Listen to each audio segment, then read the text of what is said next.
Good afternoon all, and welcome to this mid-July 26 degrees of heat, which I'm getting fed up of now, to be honest with you.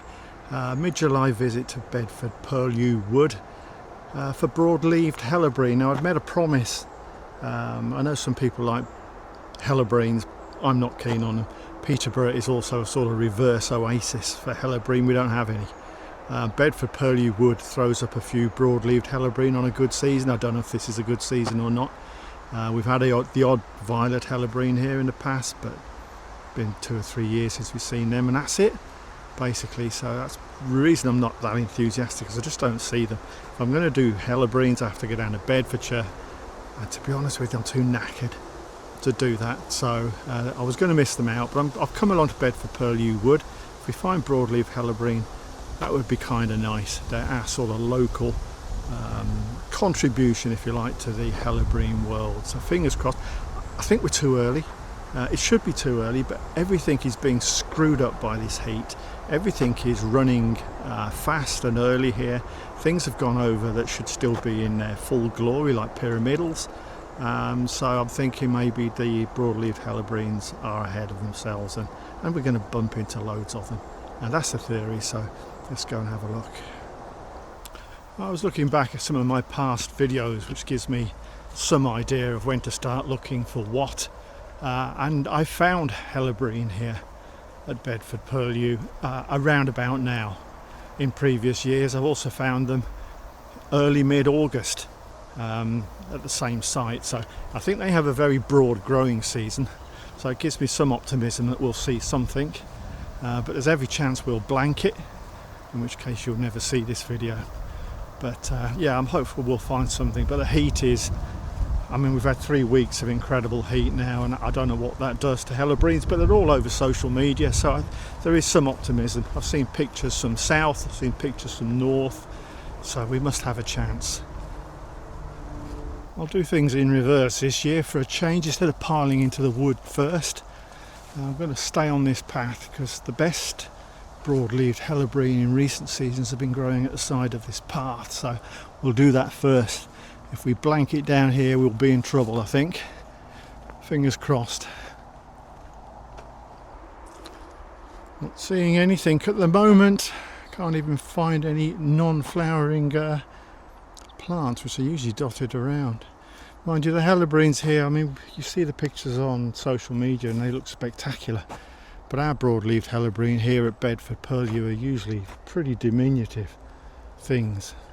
It'd be nice to see a big spectacular one here. At the moment it's yeah, not looking good, but they can be hidden around brambles, just sticking their heads out. You've got to keep your eyes peeled. My eyes are peeled. Just give me one. Maybe. I found one. I found one. I found a Helleborine.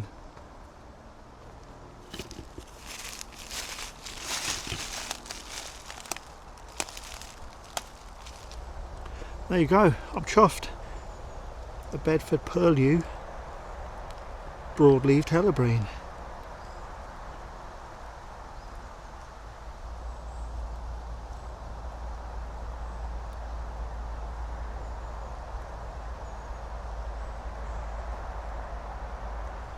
Another one next door, as is always the case. Not a lot to show on that one. It's very dark. Very, very dark. There's a bit of colour in there, dark or not.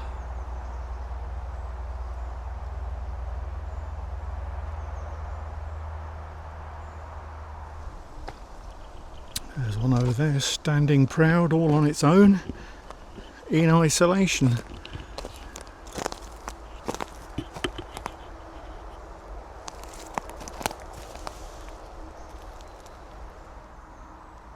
Nothing much to show on that one. It is just opening. Not even enough for me to show you the full flower.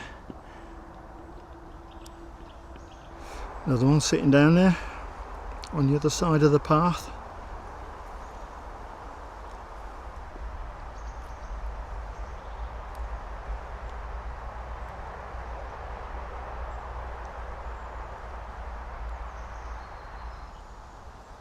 It's hard to get close enough to get the colour that's inside some of these.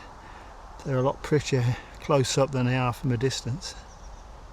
That's quite nice.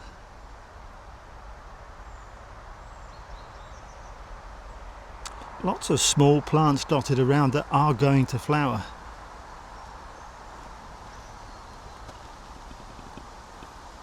I think that one nearly is in flower. I might have a closer look at that one. It's only got really one open flower on it, but it's a very nice open flower.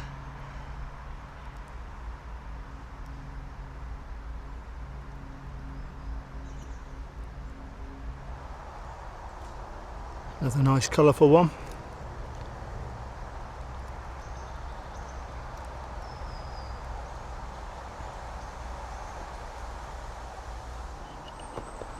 There's a couple of loners again down here. One there, another one there, and they've got flowers on them. Let's have a look. It's quite nice, but the flowers are all pointing down, as a lot of them are, so it's not easy to get in there to do them justice, but I'll have a go.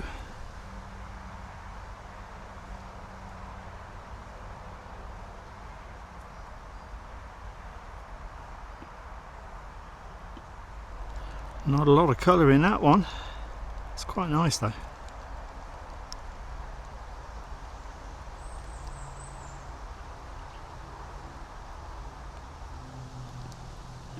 Growing sideways, but growing with nice colour.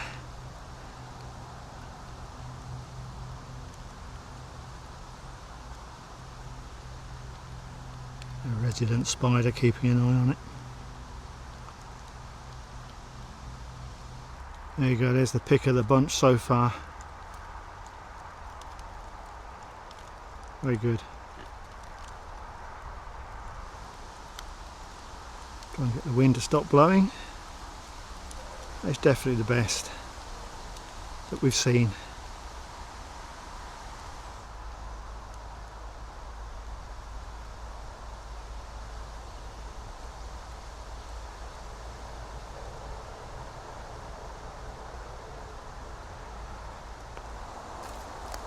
Right, I'm going to dive into the woods. That was really good. That was really good. Just come on straight past the fly orchid field and stay on the path directly in front. It's in the areas where it's very open, where there's a lot of sort of beech litter and little else there. They just seem happy there. I think they need a little bit of light, or they seem to like the light here, and they seem to have adopted this pathway and the area either side of it as their primary home now, whereas it used to be in the woods. I'm going to go into the woods in a second, so hopefully it'll perform in there too, but that's as good a showing as I've seen alongside the path. They're young, they're only just coming out, and there's a lot more to come as well. You could double the numbers that we've seen, triple them probably. So come back in a couple of weeks' time, they'd be even better. I won't be doing that, but if you want to come along and have a look, then yeah, a couple of weeks' time, this could be really good. But anyway, diving into the woods, let's go and have a look.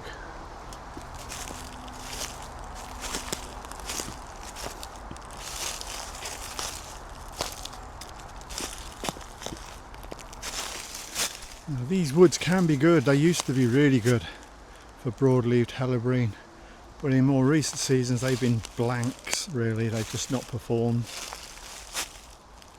Not quite sure what we're going to find today. We're bumping into quite a few now, still growing and not in, well, they're in bud but they're not in flower yet. It's obviously darker here in the woods rather than alongside the path, but I'm sure we'll bump into one or two with a flower or two on it. That's kind of typical of what's in the woods. I've seen about a dozen like this. They are going to flower.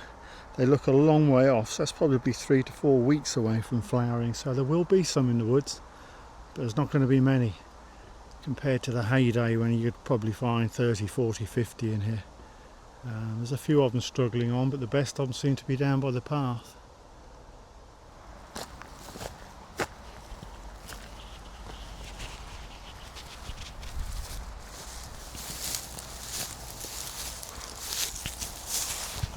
Right, that was okay.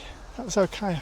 It's probably better than I expected. So quite pleased with that. Not so much in the woods, but alongside the path, which seems to be the primary spot to search in future years. I'm going to, buoyed on by success along the path there, I'm going to head up to the other side of the fly orchid field, where a couple of years ago I found a few broadleaves. I'm going to go and scramble through that wood in the hope that they will turn up there to go with those that we found on the path, and then that will be a nice collection.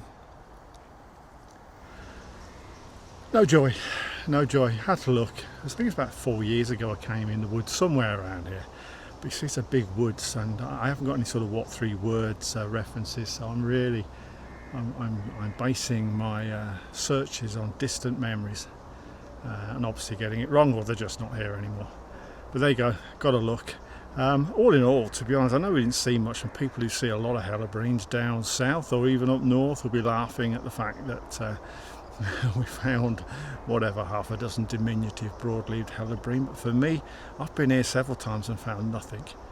So that pathway is getting better season on season. That's the best turnout of helleborines I've seen there in any previous year, and there's at least the same number plus more to come. There's a lot in bud, so as long as I can get through the next 2 or 3 weeks, my worry is this heat's going to be doing them in, and they're showing some strain already, some blackening of some of the plants, so they need rain. But I think they might make it through. So if you come back in a couple of weeks' time and walk down that path, you should find plenty to see and photograph and whatever you want to do. So for Peterborough, that's okay.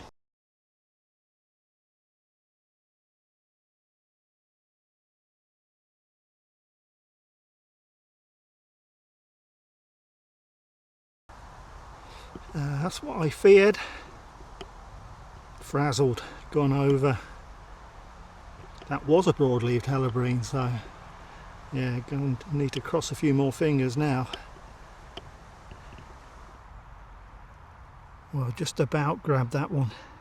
It's gone over below this sort of top half a dozen flowers, but at least we've got a broad-leaved helleborine in flower.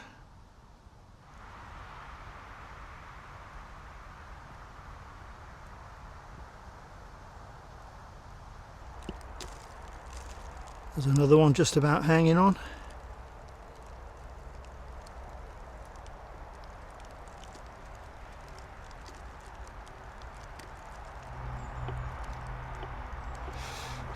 Nice and colourful.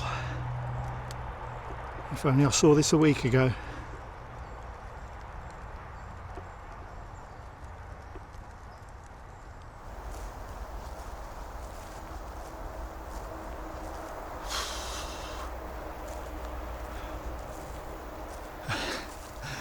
Trying not to take this out on helleborines. It's me really. Timing, as I said, is critical. I think if you're near a location that's got like 100 broad-leaved helleborine, you can come pretty much any time, and some of them will be good. When you've only got like 15 at most, I think we saw today, there's every chance every single one of them will be at the same stage. And I was speaking to somebody on the way out, and he said last week they were in flower. He said the week before they were barely in bud. He said they've accelerated through their season very rapidly, and of course, sod's law, I've got it wrong again, and I've missed out. If I'd come here 3 or 4 days ago, I think some of those would still have been pretty much worth filming. I've grabbed a few flowers just to prove they are here, but that is it. So I apologise for the lack of thrills on that one, but it's brutal out here. It's hot. It's incredibly dry. How anything grows is beyond me, so I shouldn't expect anything more than what I've just found. So season is nearly over now, so we've got the traditional autumn ladies' dresses to come. That's not too far away now. Can't afford to miss those. So anyway, thank you for joining me for this not very thrilling episode, and I hope the next one you see next Friday at 6 o'clock will be much more fun.